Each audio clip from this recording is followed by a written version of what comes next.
Madam Clerk, could you please call the roll? Sure. Tucker Whitman is excused. Andy Dennison. Present. Whoops. I think it's time for a new mic. Ben Vitale. Present. Chris Petrus. Here. Paul Pickney. Here. Aileen McNabb Coleman. Present. Keith Batman. Here. Joseph DeForest is excused. Charlie Ripley. Present. Joseph Bennett. Here. Elaine Daly. Here. Timothy Lattimore. Here. Michael Didio. Here. Ryan Foley. Present. Pat Mahoney. Here. Please stand for the Pledge of Allegiance and a moment of prayer. Please remember Tony Turner, a peer advocate who was instrumental in developing PC Squared program in mental health. She was also a contributing member of the Community Service Board and served as chair from 2013 to 2015. She was a tremendous asset to the mental health clinic and will be greatly missed. I pledge allegiance to the flag of the United States of America and to the republic for which it stands, one nation, under God, indivisible, with liberty and justice for all.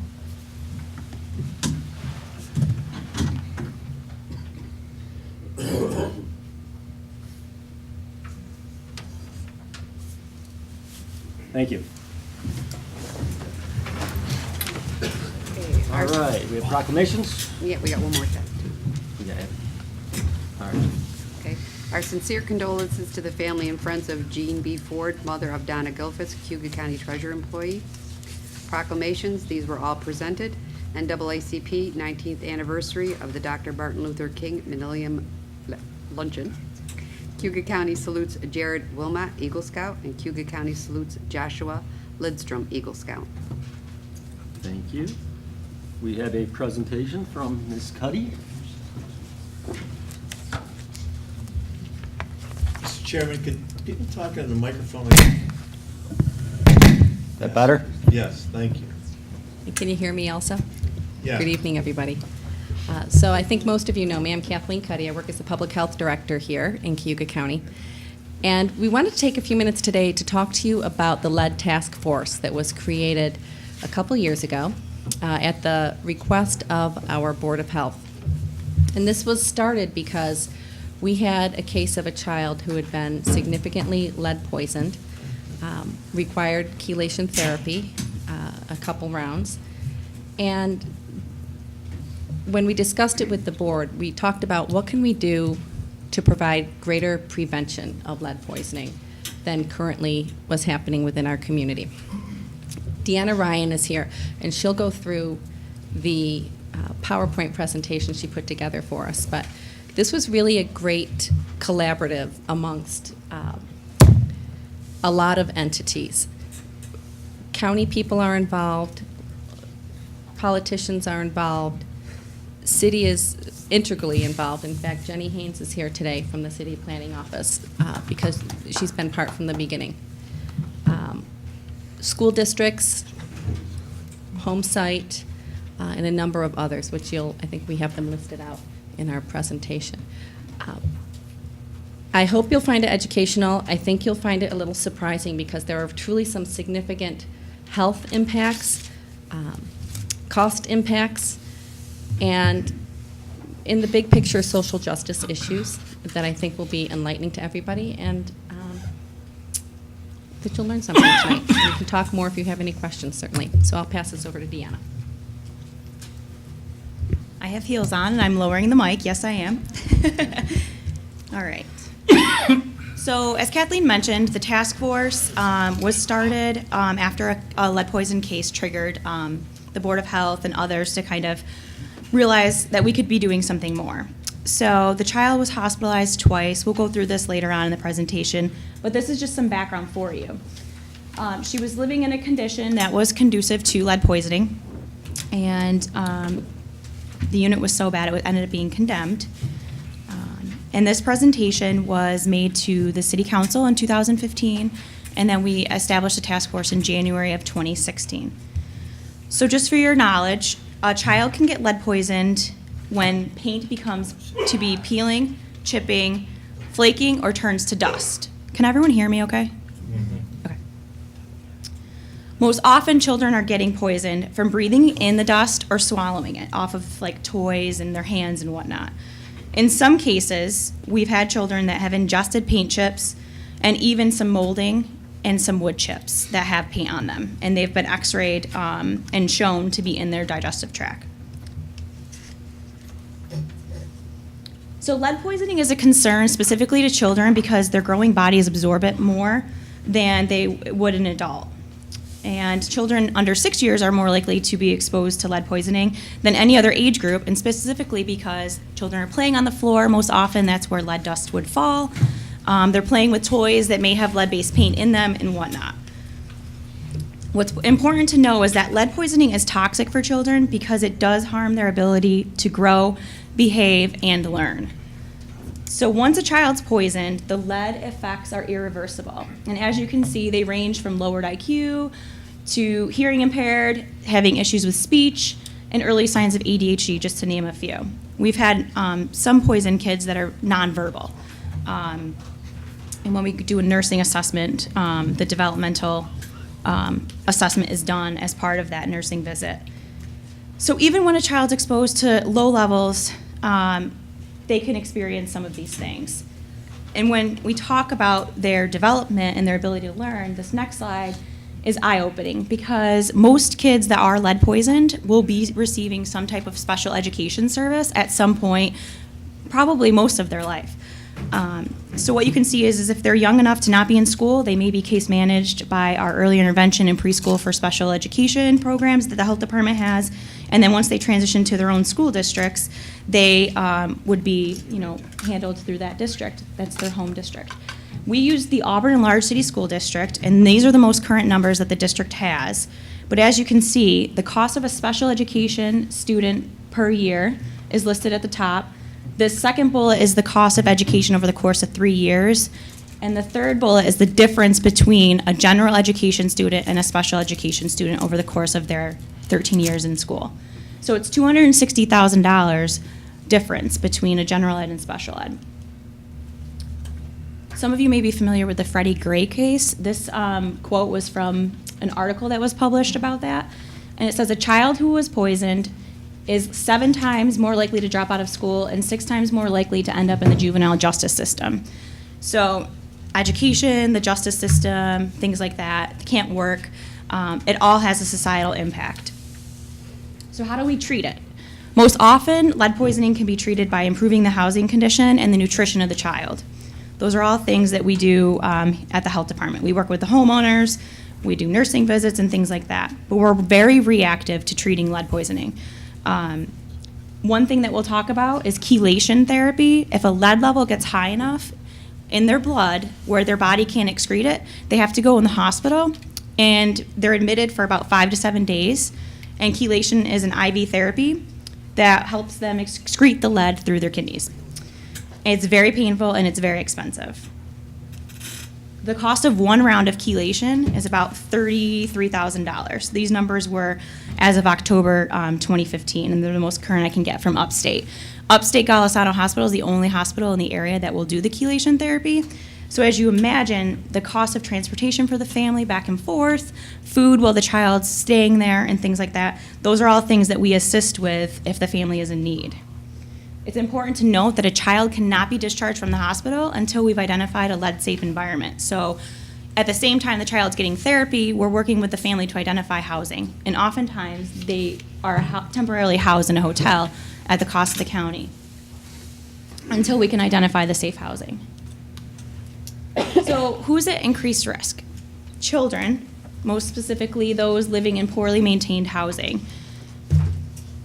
And as we talked about, poorly maintained housing are most likely those homes that are potentially going to have peeling, chipping, flaking paint.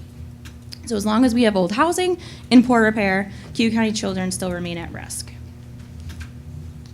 This is just the poverty rate and the percentage of housing built before 1980, and that threshold is because lead-based paint was removed for household use in 1978.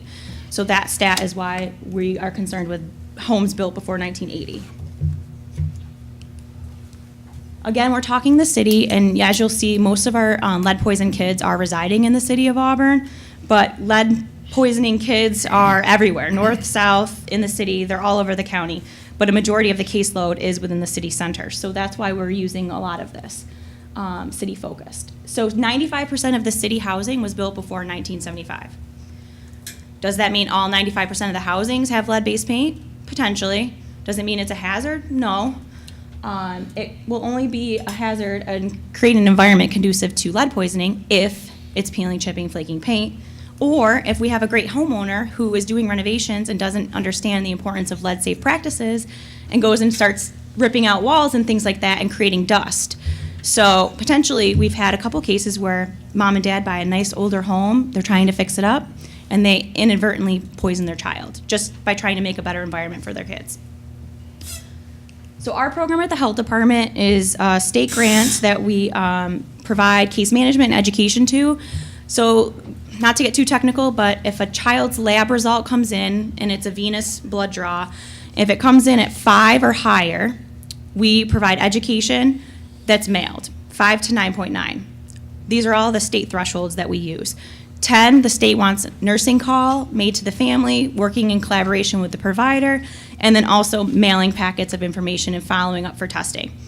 Once a child hits a blood lead level of 15 or greater, environmental staff are then going out and doing a home assessment, and usually they try to collaborate that with our nursing staff so then they can do a joint visit if it works out with everyone's schedules.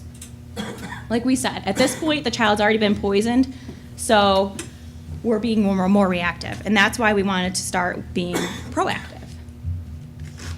So as you'll see, the number of cases that we have since January 2010, over 15, is 30 for our caseload. 22 of those children were residing in the city, 16 were living in rental units.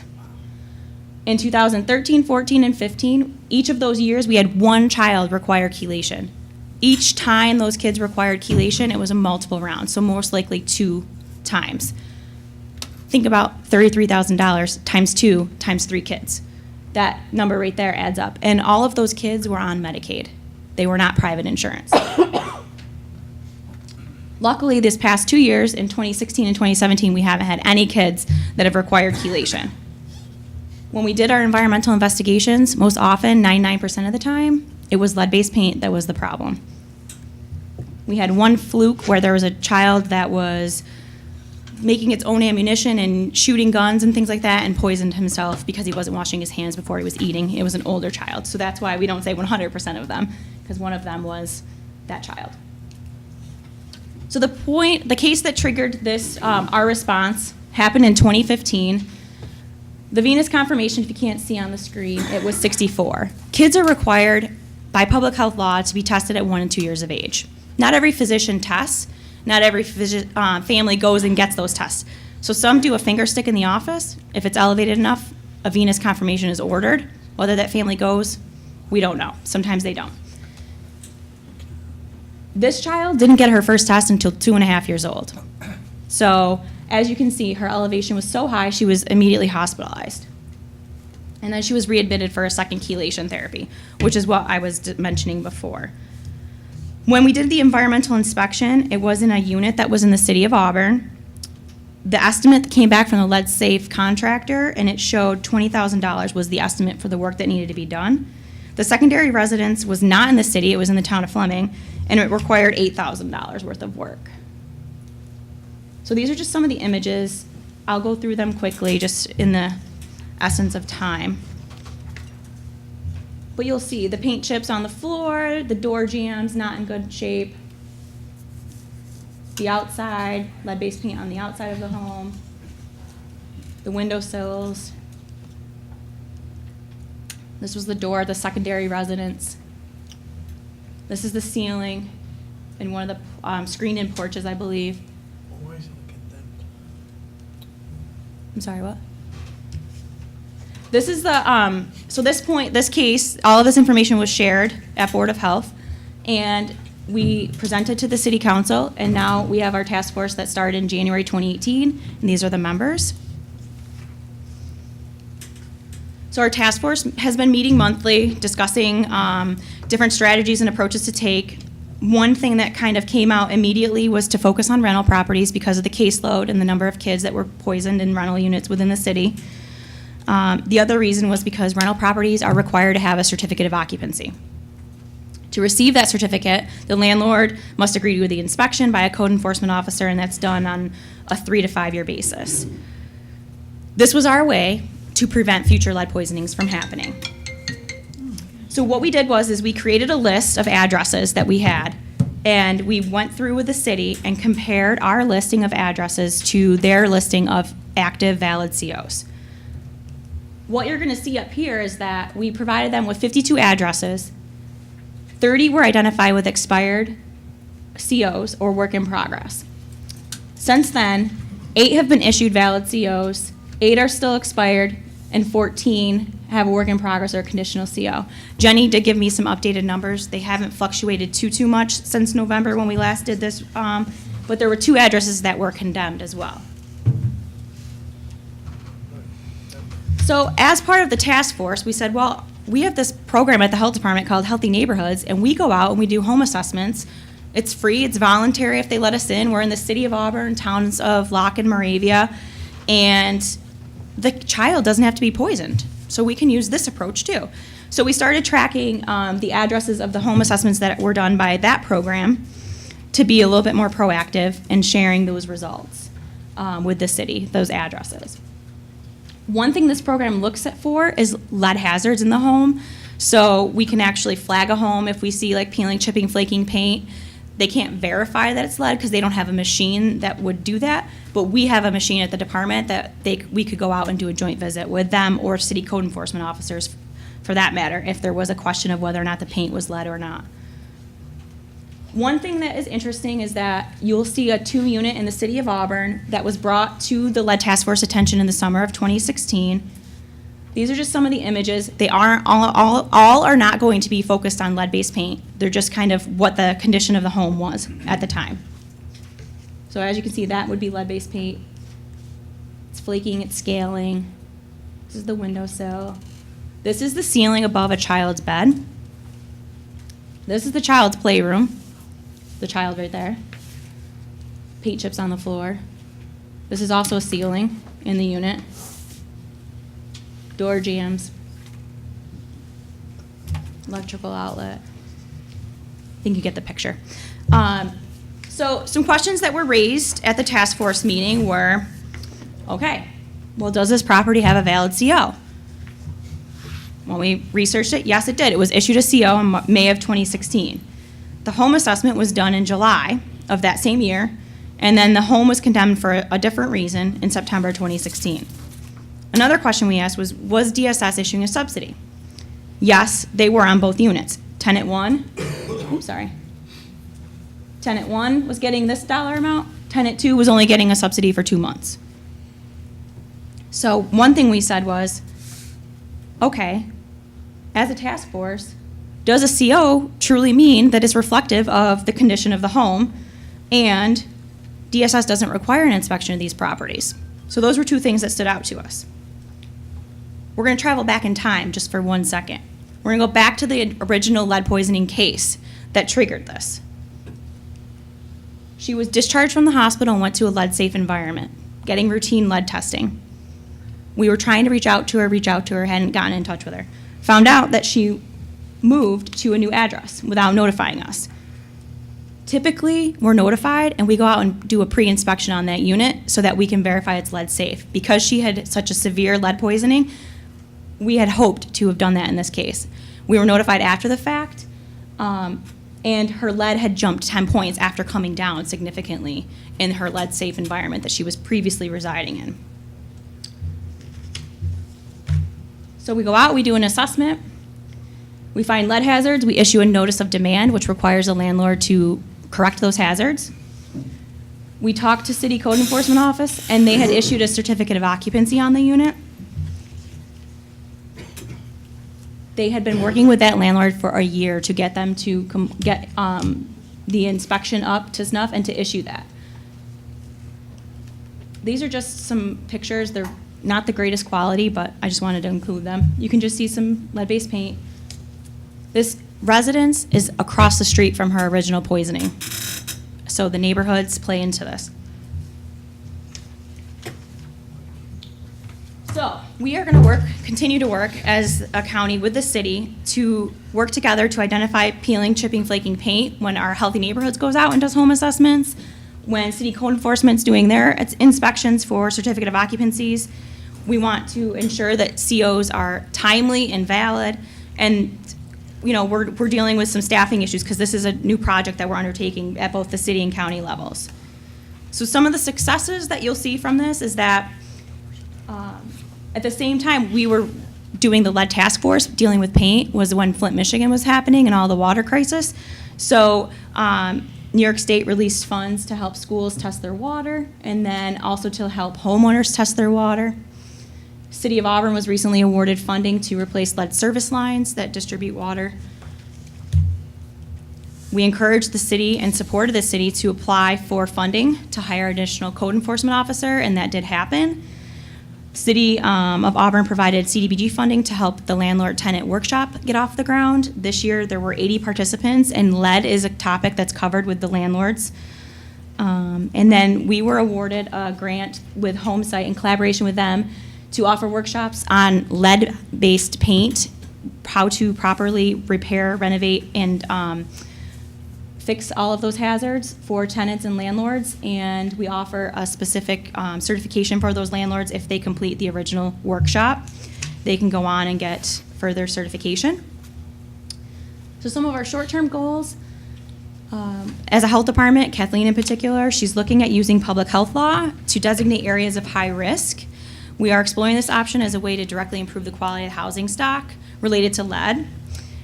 We would be able to go out and do inspections regardless of if a child's been poisoned or not. And right now, our only way in is if a child's poisoned at 15 or higher. So this would allow us in at an earlier time, regardless of if there was a child. And we'd legally be able to require them to make renovations or correct the hazards that we've identified. So our long-term goals are to make sure that the CO is potentially available online, just like you can check, your property tax information on real property. We want to make something similar like that so you can see in real time if a property has a valid CO or not. Maybe look to have DSS institute an inspection process or not issue subsidies on properties that don't have valid COs.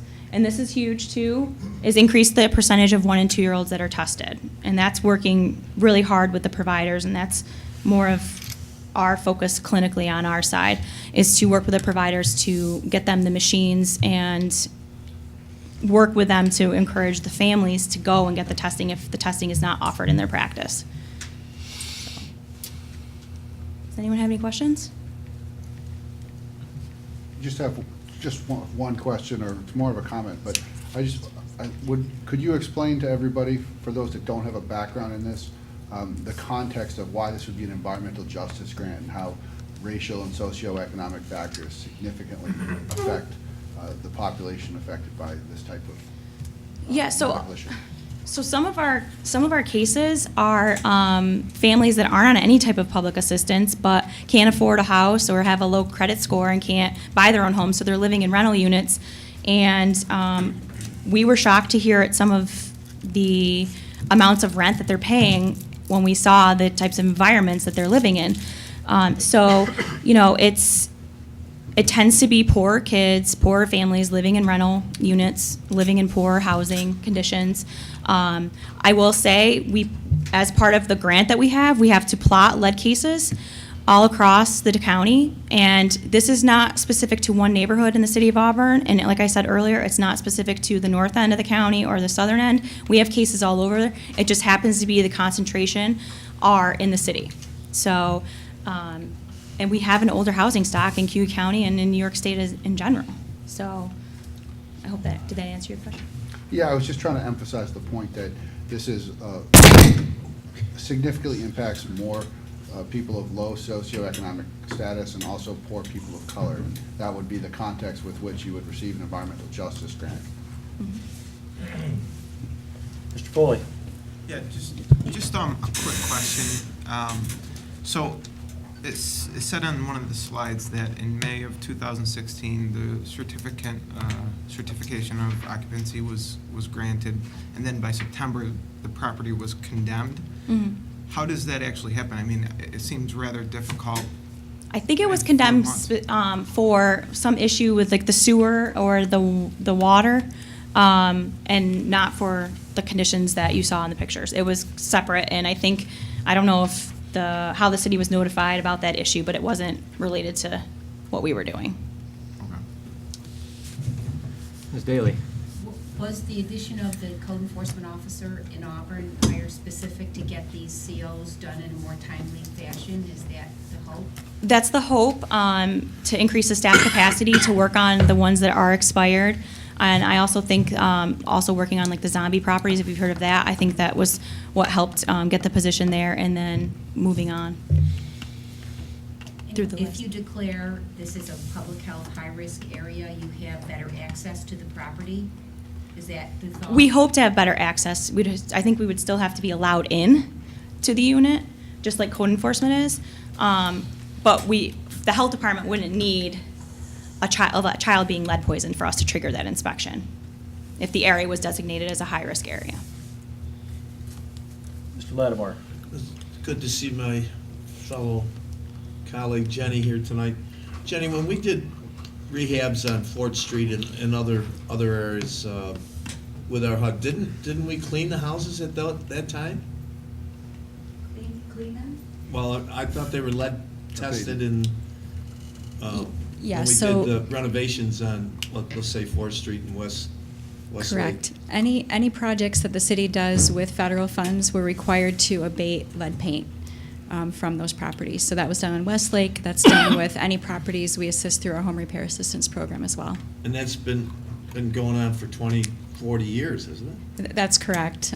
These properties that Deanna's been talking about were not assisted, or did not go through programs like that. There's many, many units in the city, 12,000 units, half of them are rental units. It's really overwhelming, the number of units that may be in these kinds of conditions. Some of them we catch with folks that go through our programs, and some of them we continue to work on. Well, the picture of the house there should have been knocked down, as far as I'm concerned. Thank you. Knock it down. Mr. Batman? Yeah, I just wanted to stress, Deanna did have this on a slide, but I think it's important to stress that, of course, this is about money to some extent, but I was on the Board of Health when this came up, and one was one of the people that was just aggressively thinking we needed to do something. And the reason for that is I was so taken by the fact that this girl, this child, at the age of 2.5's life is ruined. Deanna rather mentioned that once you get levels that high, it's not reversible. This child went from a normal, healthy kid with a future to a child who has no future. The doctors on the Board of Health, when those numbers were mentioned, each and every one of them went, literally. There was an intake of breath, and they said, this child will be lucky if she can function at all. That's the significance of this. Of course, it's expensive, but these are lives that are ruined because paint is not taken care of. I mean, it's terrible. It breaks my heart, and I'm sure it breaks all of your hearts. Mr. Dennison? If we're giving some county assistance for some of these places, then shouldn't we have some sort of county policy where we know that they're livable before we do that? Those are some of the conversations that we're having with the Department of Health and other programs that are used to provide housing to people. But I think that's something that we have to look at very, very seriously, to the extent that we're subsidizing where people live, ensuring that it's an adequate and safe place, especially for places with small children. Mr. Lattimore? Being in the insurance industry, some of the insurance companies will not write habitational housing because some of the parents were actually poisoning their kids in order to get lawsuits against the landlords. So some of it's self-induced. Mr. Do Batman? we have any indication that there's any case in Cayuga County in which there was intentional poisoning of a child? I'm not saying it doesn't happen. Is there any case that we know of where lead, Not intentional, but I think that there's been children that have been left Oh, sure. unsupervised that are But I allowed to just think- eat the trim of the molding on the floor Sure. and but have wood chips in their I stomach. think Mr. Latimer's point was Yeah. that the parents would actively encourage I don't think this we've thing seen so any they of could that. sue the That would be landlord. neglect. Yeah, I don't think we've had any either. Not that it doesn't happen somewhere, but I don't think that's a problem in Cayuga County Yeah. at this point. It's more of an unsupervised thing that goes on usually. Mr. Foley? Yeah, one more question. So you would be able to, you said you would be able to conduct, or the health department would be able to conduct inspections similar to how codes does, but they would have to be allowed into the residence in order to do that. What happens if they are not allowed in by the property owner or? I think this is something we're exploring because it would be falling under New York State public health law. So these are questions that we're raising, and we're looking to other counties to see how they've done this. I think, And just to elaborate a little more, public health directors can identify buildings, entire neighborhoods, geographic areas as public health areas of high risk. And if we do that, though, we have to make our best efforts to go in and inspect those areas. But we might base it solely on the age of the house and some of the economic factors that are around there, regardless of whether we see it's still an area of hazard. And then when the opportunity presents itself, we'll try to get in there. We would have to do our best effort, but it would still be labeled. And I would be remiss in saying, and all of you are smart enough to know that, one of the reasons we're bringing this up as a potential of something we could do, we would need to discuss the staffing as part of that. Obviously, we're not going to do that today because we want you to think about what's there and give some thought to how significant you consider these issues within our community. But that would be part of further conversations down the line. Other questions? Well, thank you for a very informative presentation, and more importantly, for all the hard work that you all are doing on this issue. Thanks.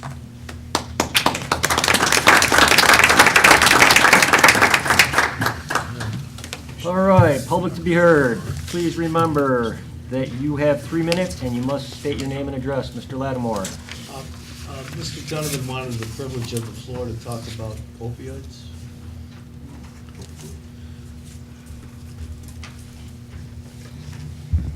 Okay, thank you, Mr. Lattimore.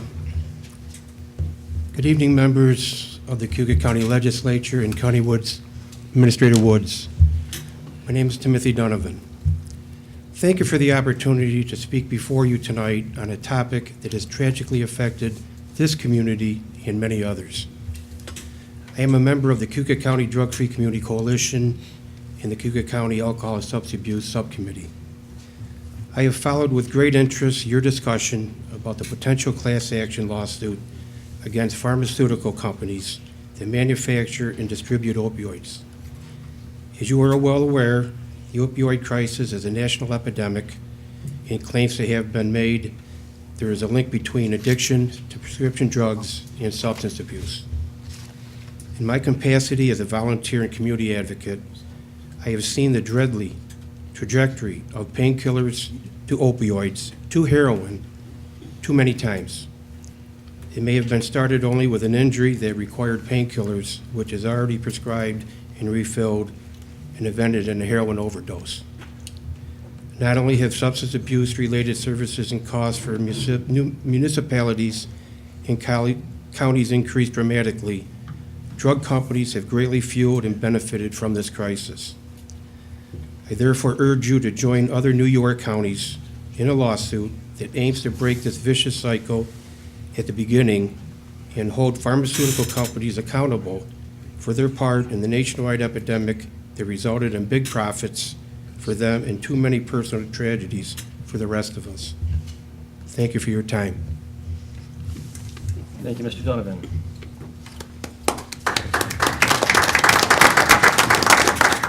We also have Mr. McCune from District 12. Come on up.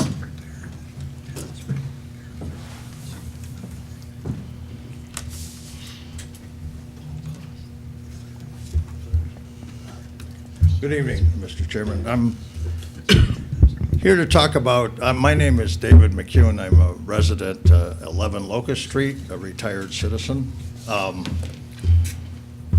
In following Tim's speech here, or talk, I wanted to talk a little bit about what we've seen in the last few weeks, and unfortunately the last few years of guns killing children in America. And it's very disturbing when we have 5-year-olds mowed down by an AR-15, and we have 17-year-olds mowed down by an AR-15. And these guns have no place in America. They belong on a very secure military installation for training only. And I know there's talk about that's circling around, and I don't know how the sheriff feels, but about arming teachers or arming other citizens. To face a gun of that magnitude it would be virtually impossible, I would think, anyone with a handgun. But 25 years ago, Senator Moynihan in the Finance Committee of the U.S. Senate proposed that we go after the bullets.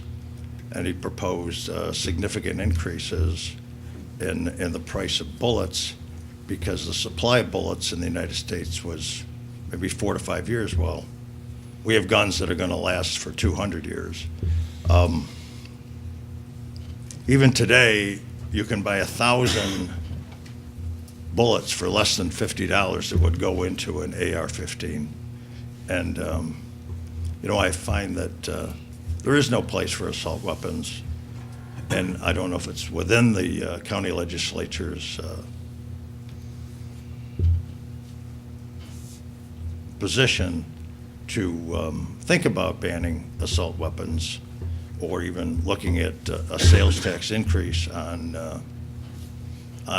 certain bullets that would kill our children. Thank you. Thank you.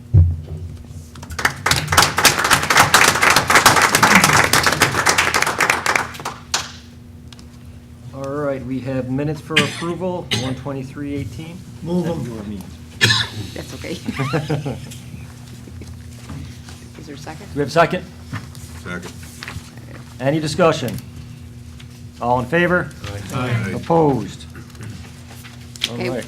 we had 3 emergency resolutions. Resolution 45-18, emergency authorization to authorize the chair of the Cayuga County Legislature to enter an agreement with the Shaw's Town Budget Services, Inc. Resolution 46-18, emergency authorization to authorize the chair of the Cayuga County Legislature to enter into a contract with Silverline Construction Incorporated. And 47-18, emergency authorization to create a temporary leave bank for a Cayuga County Highway Department employee. There's no action required on that, that's just informational. Yep. Yeah, and I think I answered all the questions about that in Public Works, but if anybody would like me to review any of them, I'd be happy to. All right. CCC report, Dr. Durant. Thank you, Mr. Chairman. Good evening, everyone. We're certainly, as we're in the month of February here, we're in the middle of our spring semester. I mentioned last month, although it was only a few days in, that we have hit our spring target of enrollment for the year. We're on pace to hit our enrollment mark for the entire academic year at this point, and it's actually the first year of growth the college has had, I believe, since about 2011. As an example of that, we talk a lot about FTEs and enrollments and headcount, but let me just simplify it for everyone. This past fall, we served over 500 more students than we did the previous fall. Most of that enrollment is part-time, obviously. Most of that enrollment comes from our partnership with our K-12 schools in both Cayuga and Oswego County. And also, we've had some growth in our prison program when it comes to being able to serve people in other capacities.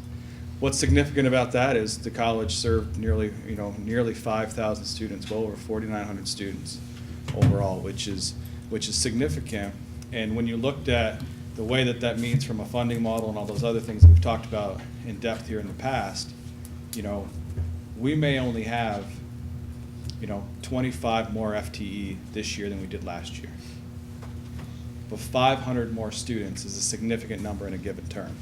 and that's just in our credit-bearing program. So I keep highlighting these things, and we'll demonstrate this to you in more detail in some in the coming weeks. But I want to keep highlighting that ultimately, what I believe our goal is to be able to serve as many people as possible, and take advantage of what we offer. And that's an individual. That's not an FTE or statistic. And so we want to be able to remember that as we go, because when we always transition this time of year to financial modeling, we talk about metrics that bring full-time equivalency down and forget about individuals. Things that have been happening in the college in the last several weeks, our chief academic officer, our provost and vice president for academic affairs, Dr. Ann Herron, has notified myself and our trustees of her retirement from the college. She'll be retiring in January of 2019. She gave us a year notice. In the best interest of the institution, I then have launched a national search beginning about 2 weeks ago for a new provost and vice president of academic affairs, with the hopes of having that individual be able to join our campus in advance of the fall semester.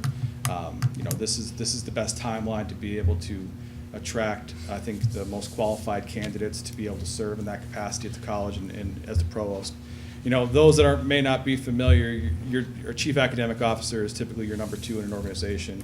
Dr. Herron has served the institution in a very admirable way.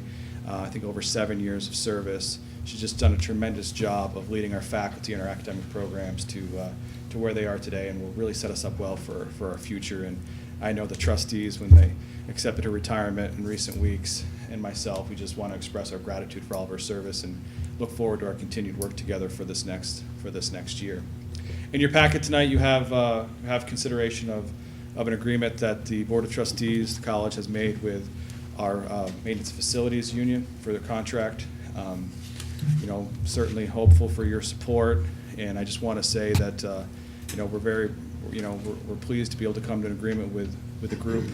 They work very hard on our campus to be able to be kind of the first impression that everyone makes on their campus when they come to it, and just appreciate all the work that they do, their leadership and our leadership, to come together to come to an agreement.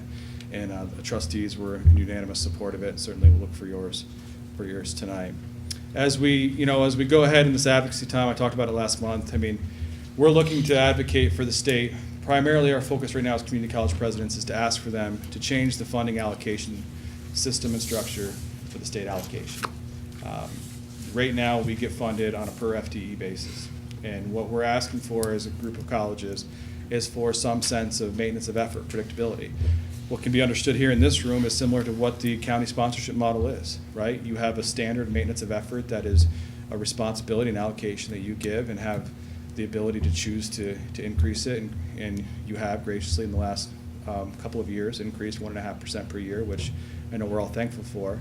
But right now, as it stands, given the Governor Cuomo's budget, when it says flat funding for community colleges, what that means for us as Cayuga, as I mentioned last month, is potentially a loss of nearly $400,000+ of state aid. It says flat funding, and that's flat funding because it's a per FTE reimbursement.